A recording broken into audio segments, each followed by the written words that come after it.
Welcome back to CRC Motorsport and welcome to the show, New Zealand's fastest man, Flight Sergeant Dean Hart. Get it, mate. There you go. Thanks for joining us here, mate. This feels very real now, where you've got your laser printed model of your beast. Mate, this is probably the most low-key record. I've covered a few of these land speed records. I was there for the diesel record. I've done a fair bit of stuff with Owen Evans, but you just went and did this and smashed it. This shouldn't have been a secret. Yeah, we just sort of kept tinkering away in the back shed for about 10 years and then pulled it out and sent it down the runway. It was cool fun. I know you've done a bit of racing and the Honda Cup and whatnot. What made you decide to do this and spend so long doing it?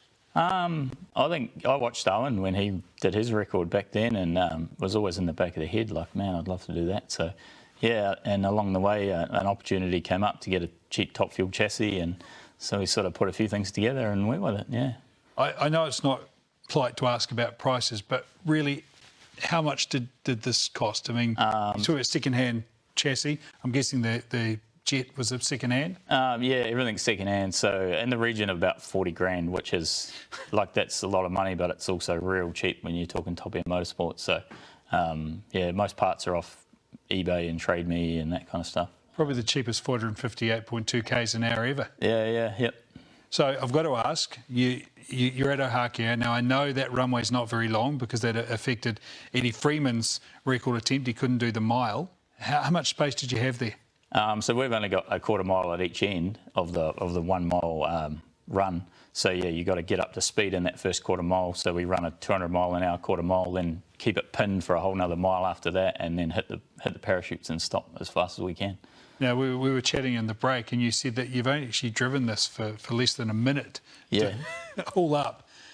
What did it feel like when you finally hit that top speed? I got pretty busy in the cockpit. My helmet was lifting up, and I couldn't actually see where I was going for a portion of the run, so had to pull my helmet down with one hand and keep driving. And yeah, it was a bit of fun. But, yeah, we got there in the end. And when you realised you'd done it, how soon after did you realise you cracked it? There was a bit of radio chatter. We got a bit confused with numbers in the end, but yeah, it was not long after, and then I was pretty knackered. I sort of got a bit dehydrated in the fire suit and that, and so had to take a bit of a breather in the back of the van. And but yeah, it was good later on that night, just having a couple of champagnes at the restaurant and talking about it. Yeah, it was cool.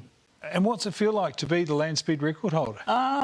I guess I don't know, I've been on this journey for so long, and I always, even from day one, I thought, yeah, we're going to do this. So I think every day for the last 12 years, I thought that I would be able to do it, and it's just the continuation of that, like now we have, and it's cool. Yeah. Now what's mega is that as low-key as Dean is, this was covered, this event. How did it happen that Wayne Johnson started covering your project? I met him. He was doing another documentary out at Whenuapai. They had an aeroplane they were testing out there, and he was filming that. And I was building some parts in the back of the hangar. And he says, "What are you up to?" I said, "I've got this big rocket car in my shed at home. You should probably come for a look at it." So yeah, Wayne came around, and then he was walking off, and I wasn't too sure if he was going to cover it. And I said, "Oh, we might look at going for the land speed record too." And he said, that's a good doco then, so we'll follow that." Yeah. And not only have you claimed the record now, there is a documentary ready to be released in cinemas across the country. Yeah, so we're out next week on March 4th. Most major cinemas nationwide have got it. So, yeah, it's cool to see the whole journey. It's pretty mind-blowing, really, isn't it?